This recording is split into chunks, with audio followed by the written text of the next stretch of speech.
चलिए अगली खबर की ओर रुख करेंगे। इस वक्त की अगली खबर हमें मिल रही है भोपाल से। पंचायत चुनाव में ओबीसी आरक्षण का मामला और लगातार ओबीसी आरक्षण मामले को लेकर सियासत गरमाई हुई है। सुप्रीम कोर्ट आज कोई फैसला सुना सकता है और इस फैसले पर सभी की नजरें भी है, क्योंकि लगातार ये मामला पिछले कई महीनों से सियासत का केंद्र बना हुआ है। ओबीसी आयोग ने 35% आरक्षण की अनुशंसा की है। ओबीसी आरक्षण तय होने के बाद ही चुनाव होंगे। फिर पंचायत चुनाव की तैयारियों में सरकार जुटेगी। पंचायत चुनाव में ओबीसी आरक्षण का मामला और इस मामले को लेकर आज सुप्रीम कोर्ट में कोई फैसला हो सकता है। आज सुनवाई होगी तो कोई सुप्रीम कोर्ट फैसला कर सकता है और इस फैसले पर सभी की नजरें भी हैं।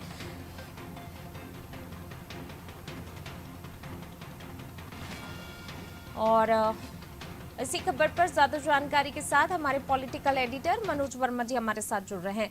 मनोज जी, पंचायत चुनाव में ओबीसी आरक्षण का मामला लगातार जो है, इस मामले को लेकर सियासत देखने को मिल रही है पिछले कई महीनों से। आज जब सुप्रीम कोर्ट में सुनवाई होनी है तो सबकी नजरें भी इस फैसले पर होंगी कि कोई फैसला आए। देखिए, सुप्रीम कोर्ट पहले ही कह चुका है कि 10 तारीख को फैसला सुना सकता है।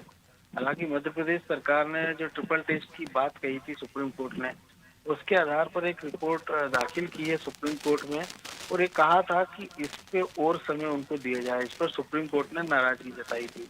दरअसल मध्य प्रदेश में ओबीसी के लिए 14% आरक्षण का प्रावधान था, जिसे कमलनाथ सरकार ने बढ़ाकर 27% कर दिया था। इसको लेकर कुछ लोगों ने सुप्रीम कोर्ट में याचिका दायर की थी। उनमें जो जया ठाकुर और सैयद जाफर, जो कि कांग्रेस के बड़े नेता थे पहले, अब उनको कांग्रेस ने निष्कासित कर दिया। इसकी सुनवाई चल रही थी और उसके बाद मामला कोर्ट में गया और अटक गया और सुप्रीम कोर्ट ने साफ तौर पर कहा कि चुनाव बिना आरक्षण के कराए जाए। इसको हाई कोर्ट ने, इसके बाद सुप्रीम कोर्ट में सरकार गई। सुप्रीम कोर्ट ने कहा कि आप ओबीसी आरक्षण के अगर सीमा बढ़ाना चाहते हैं तो पहले ट्रिपल टेस्ट कराइए कि उनकी शैक्षणिक स्थिति, उनकी आर्थिक स्थिति और उनकी जनसंख्या कितनी है। पिछले दिनों राज्य सरकार की ओर से कहा गया कि मध्य प्रदेश में ओबीसी के जो जनगणना के हिसाब से उन्होंने जो आंकड़े जुटाए, वो 48% मध्य प्रदेश में ओबीसी है और इस लिहाज से उनको 27 नहीं 35% आरक्षण दिया जाए। और अगर ये मांग मानी जाती है तो मध्य प्रदेश में आरक्षण जो है 60% से ऊपर निकल जाएगा। सुप्रीम कोर्ट के साफ तौर पर निर्देश है 50% से ज्यादा आरक्षण नहीं दिया जा सकता है। इसी पर पूरा मामला फंसा हुआ है और यही स्थिति मराठा आरक्षण को लेकर महाराष्ट्र की भी है। इन सब पर सुनवाई चलने के बाद आज सुप्रीम कोर्ट में निर्णय पर सबकी निगाहें, माना जा रहा है कि सुप्रीम कोर्ट आज निर्णय दे सकता है। अब उस निर्णय में क्या निकलता है इस पर नजरें होंगी कि क्या सुप्रीम कोर्ट 14% आरक्षण को बढ़ाता है या सुप्रीम कोर्ट ये निर्देश दे देता है जैसा महाराष्ट्र में उन्होंने कहा था कि आप पंचायत और नगरीय निकाय के चुनाव कराइए और वो भी बिना आरक्षण के साथ, या वो ये व्यवस्था भी दे सकता है कि आप 14% आरक्षण के साथ ही नगरीय निकाय पंचायत चुनाव कराइए। तो इसका मध्य प्रदेश की राजनीति पर दूरगामी प्रभाव निश्चित तौर पर पड़ेगा, क्योंकि दोनों ही दल ओबीसी हितैषी बताने के लिए एक दूसरे की होड़ में लगे हुए हैं और अगर निर्णय उनकी इच्छा के अनुरूप नहीं आया तो फिर एक दूसरे पर आरोप प्रत्यारोप का दौर तेज हो जाएगा। पूनम, बिल्कुल, आरोप प्रत्यारोप का दौर जो है तेज हो जाएगा। अभी भी जो है वार पलटवार चल ही रहा है मनोज जी।